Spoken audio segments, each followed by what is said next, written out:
Hello everyone, welcome to the Manu Vlog classes in the session of daily news analysis. Today is 17th of August 2024. I am Naresh Sharma and going to discuss with you the current affairs of the day. And first of all, we are going to have some questions from the previous day's session to revise and test yourself.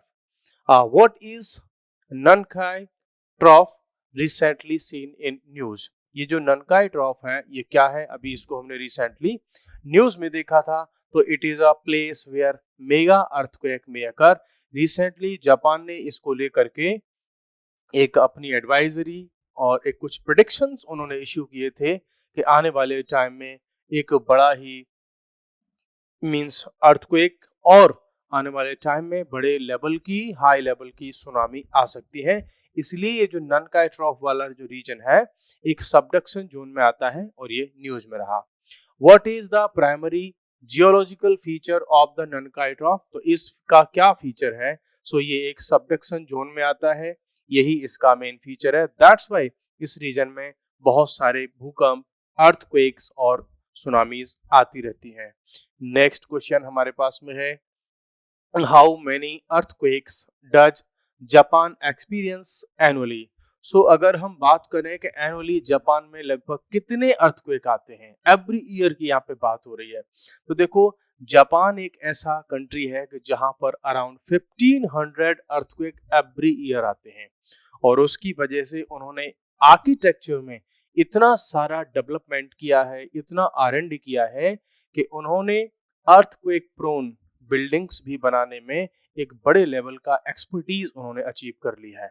तो इसके लिए वो जाने जाते हैं। Next question है, which Indian official recently visited the Maldives for a 3-day official visit?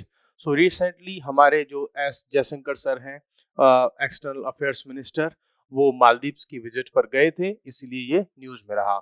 इसलिए भी इम्पोर्टेंट रहा कि काफी टाइम से इंडिया और मालदीव्स के जो रिलेशंस हैं वो उनमें थोड़ा सा डाउनफॉल चल रहा था।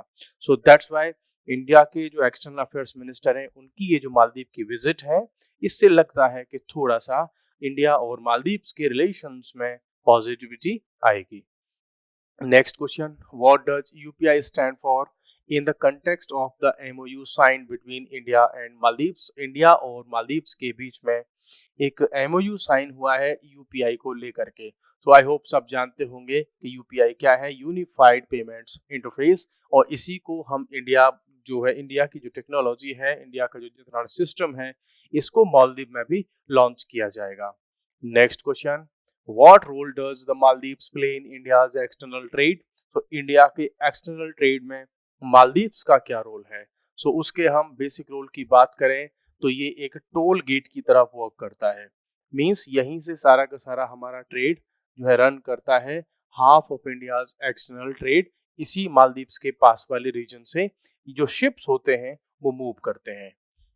नेक्स्ट क्वेश्चन है, which countries growing influence in the Maldives is a challenge for India? So actually ये जो चाइना का इन्फ्लुएंस बढ़ रहा है, इंक्रीज हो रहा है मालदीव्स में, ये इंडिया के लिए अपना एक चैलेंज है। और चाइना हमेशा से ये चाहता है कि ऐसा कोई भी कंट्री हमारे नेबरहुड में ना हो जो इंडिया के साथ में अच्छे रिलेशंस रखता हो। इसीलिए उसकी बहुत सारी कॉन्स्पिरेसीज चलती रहती हैं और ऐसे कुछ ना कुछ वो प्लान करता रहता है चाइना कि इंडिया के साथ में उन कंट्रीज के जो रिलेशंस हैं वो डाउनफॉल उनमें हो। Next question, how has India assisted the Maldives during disaster? India और मालदीव के बीच में जब भी डिजास्टर को लेकर के कोई काम होता है, सो इंडिया हमेशा से sending essential supplies and relief during crisis. तो जब भी मालदीव में कोई इशू आता है, कोई डिजास्टर होता है, कोई नेचुरल इमरजेंसी होती है, नेचुरल डिजास्टर होता है, या और भी ऐसे बहुत सारे इश्यूज होते हैं, तो इंडिया हमेशा उनकी हेल्प करता है। Next, what is one of the objectives of India's vision Sagar? India का जो एक विजन है दैट इज सागर, तो उसको लेकर के हमारा क्या विजन है इस प्रोग्राम के थ्रू? To promote security and growth for all in the Indian Ocean reason.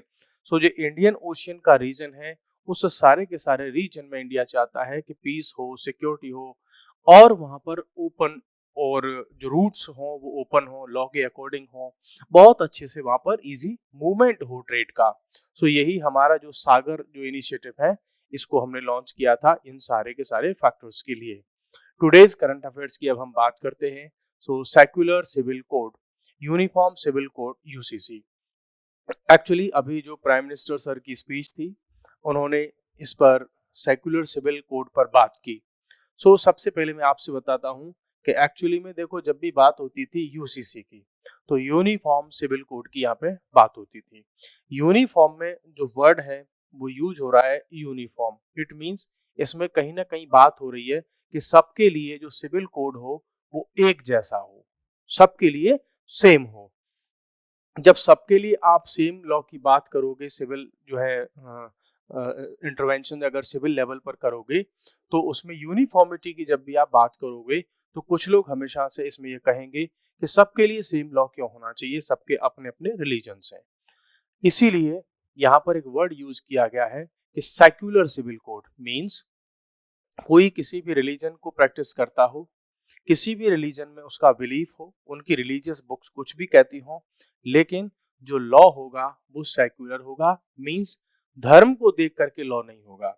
Means जो लॉ है वो लोगों के साथ में डिस्क्रिमिनेशन नहीं करेगा लॉ के बेसिस पर।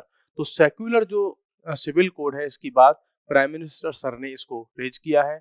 तो इस बार प्राइम मिनिस्टर जो है मोदी जी, उन्होंने 11th टाइम इंडिपेंडेंस डे की स्पीच की दी है। इट मींस उनको 11 इयर्स जो है होने वाले हैं किसमें, एज ए प्राइम मिनिस्टर। सो उन्होंने वर्ड अब यहाँ पर यूनिफॉर्म सिविल कोड की जगह वर्ड यूज कर दिया है क्या, सेक्युलर सिविल कोड। ठीक है, as oppose to current communal civil code. ठीक है, देखो ये कम्युनल क्या होता है, कम्युनल वो होता है जब आप रिलीजन के अकॉर्डिंग किसी के साथ में ट्रीटमेंट करें। मींस एक्स का रिलीजन क्या है उसके अकॉर्डिंग लॉ, वाई का रिलीजन क्या है उसके अकॉर्डिंग लॉ। तो ये जो लॉ होते हैं फिर वो सेक्युलर न रह करके वो बन जाते हैं कम्युनल लॉ, कम्युनिटी के हिसाब से जो लॉ हो। जबकि होना ये चाहिए आज के जो मॉडर्न सोसाइटीज हैं उनके लिए लॉ चाहिए हमको कैसा, सेक्युलर। कोई किसी भी धर्म को, रिलीजन को प्रैक्टिस करता हो लेकिन सबके लिए जो लॉ होगा वो सेक्युलर होगा। इट मींस उसका रिलीजन से कोई लेना देना नहीं होगा। एग्जाम्पल के लिए हम देख सकते हैं कोई वाई नाम का पर्सन है और इसने अपनी गाड़ी से किसी के साथ में एक्सीडेंट किया, अब या इसने किसी का रेप किया। अब ये जो वाई पर्सन है ये हो सकता है हिंदू हो सकता है मुस्लिम हो सकता है सिख हो सकता है क्रिश्चियन हो, किसी भी रिलीजन से ये आता हो, सबके लिए सेम पनिशमेंट होना चाहिए। ठीक, तो वैसा ही सिविल मैटर्स में यहाँ पर बात हो रही है कि जो लॉ है वो सेक्युलर होना चाहिए। इट मींस कोई वुमेन अगर उसको प्रॉपर्टी में राइट्स चाहिए, प्रॉपर्टी में राइट्स अगर उसको चाहिए तो वो हिंदू हो, मुस्लिम हो, सिख हो, जैन हो, किसी भी रिलीजन की महिला हो, अगर उसको हम प्रॉपर्टी में राइट्स दे रहे हैं इसको कि भाइयों के बराबर उसको भी प्रॉपर्टी में राइट्स हो, तलाक में जितना राइट एक मैन को है उतना ही वुमेन को हो, तो उस तरीके के राइट्स अगर इन सबको हम रिलीजन के हिसाब से नहीं दे करके उनको कॉमन सोसाइटी में जो सेक्युलर लेवल पर उनको अगर हम ये राइट्स सब देंगे तो इससे सोसाइटी एक नए लेवल पर डेवलप होगी। और इसी चीज को लेकर के क्या हो रहा है, सेक्युलर सिविल कोड की बात हो रही है। एक्चुअली में जब भी हम सिविल कोड की बात करते हैं तो यूसीसी की बात उसमें होती है। सुप्रीम कोर्ट ने भी इसमें ये कहा था कि देखो गोवा में पहले से ही सिविल कोड है, वो भी कैसा है, यूसीसी है, तो हम ऑल इंडिया में इसको भी जो है लागू कर सकते हैं जहाँ की पहले से ही पुर्तगीज सिविल कोड के बेसिस पर वहाँ पे सारा सिस्टम उनका चलता है। कॉन्स्टिट्यूशन की अगर हम बात करें तो आर्टिकल हमारा 44 है जो हमेशा से कहता है कि जो गवर्नमेंट है, स्टेट है, वो ये ट्राई करेगा कि इंडिया में यूसीसी हो। इट मींस सेक्युलर लॉ हो। पार्ट 4 के अंदर ये दिया गया है, जो कि direct principles of state policy में है। इंडिया में अगर हम यूसीसी की बात करें तो पहले से ही गोवा इसको यहाँ पे यूज कर रहा है। और जो एक एक्ट है 1962 का, allowed Goa to implement the civil code after joining India 1961।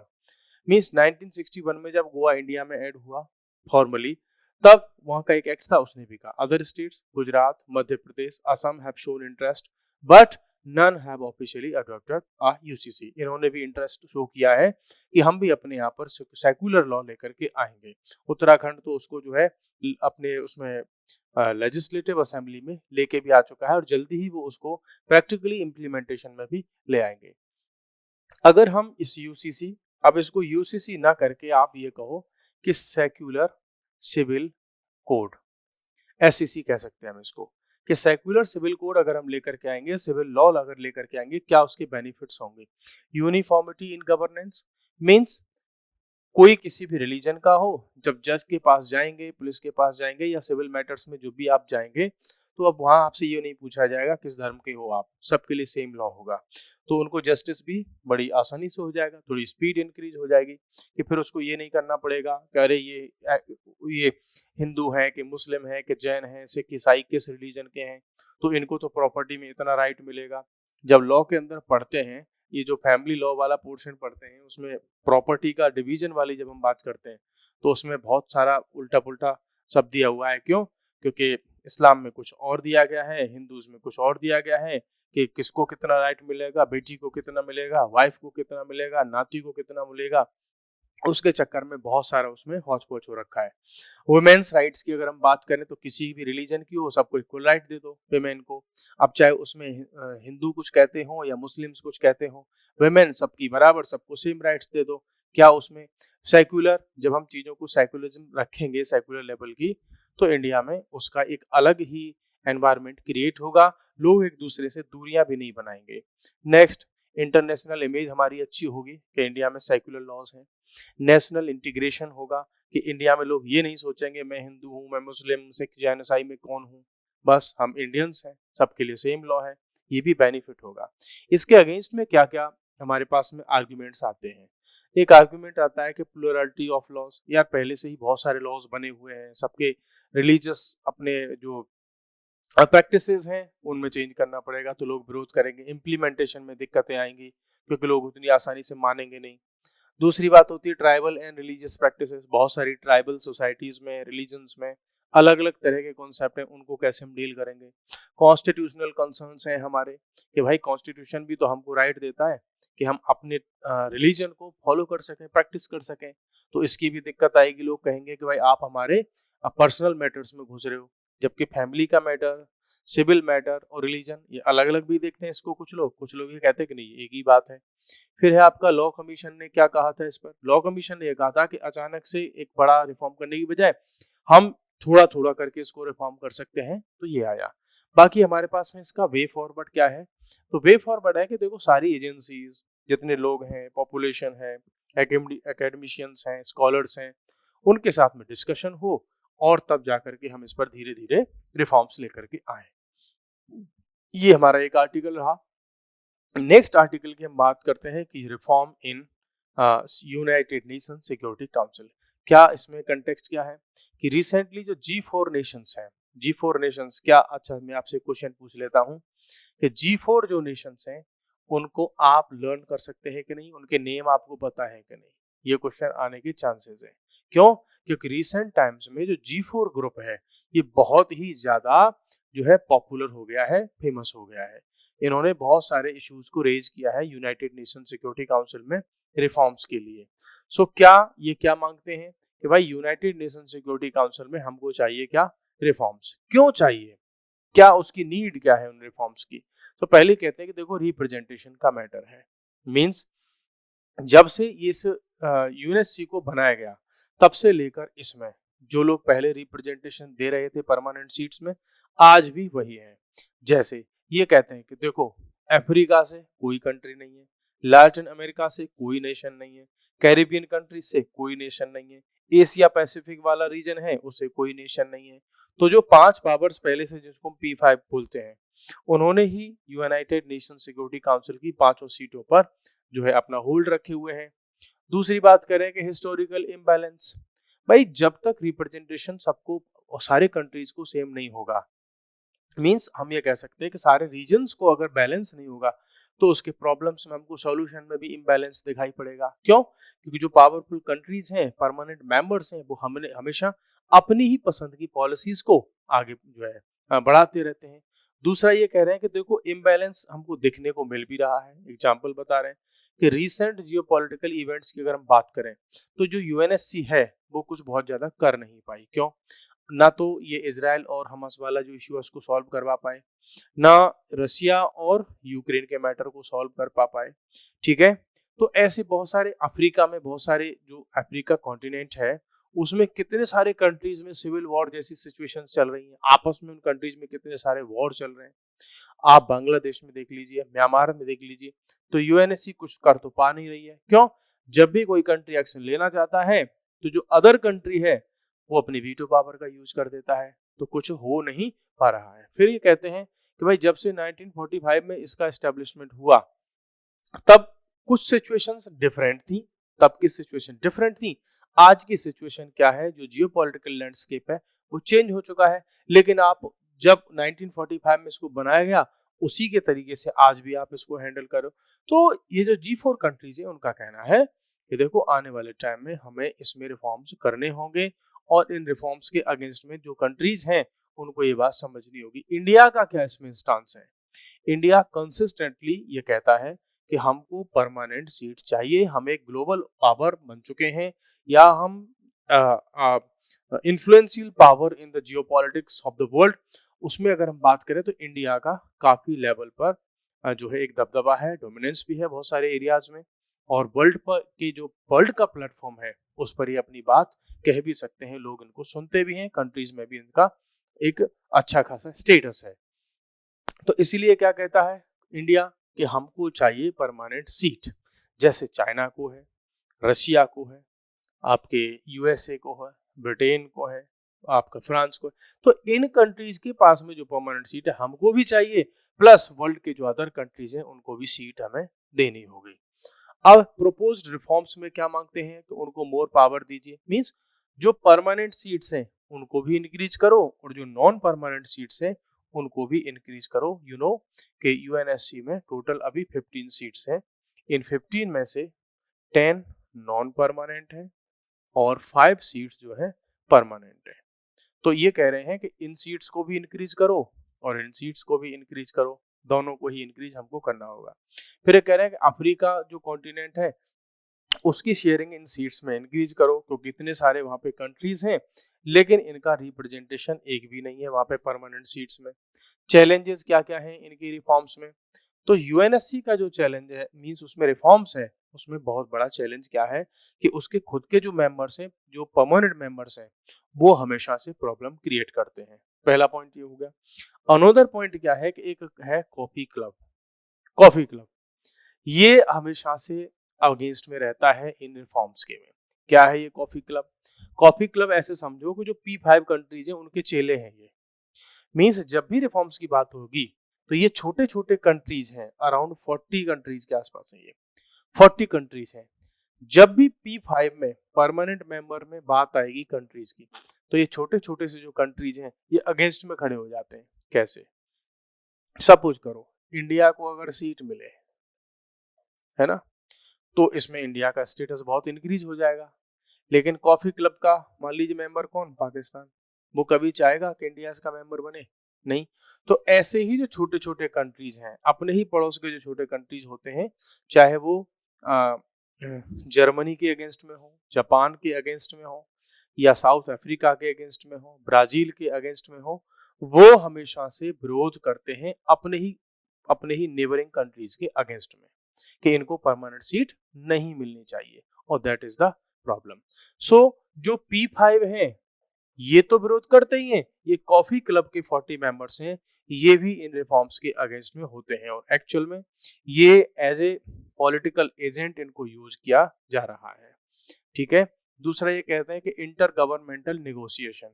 कई बार क्या होता है कि ठीक है भाई चलो इस पे बात करते हैं, सो जब भी इंटर गवर्नमेंटल नेगोशिएशन की बात होती है इस नेगोशिएशन को इतना लंबा चला रखा है कि वो क्या बन गया है, एक स्मोक स्क्रीन बन गया है।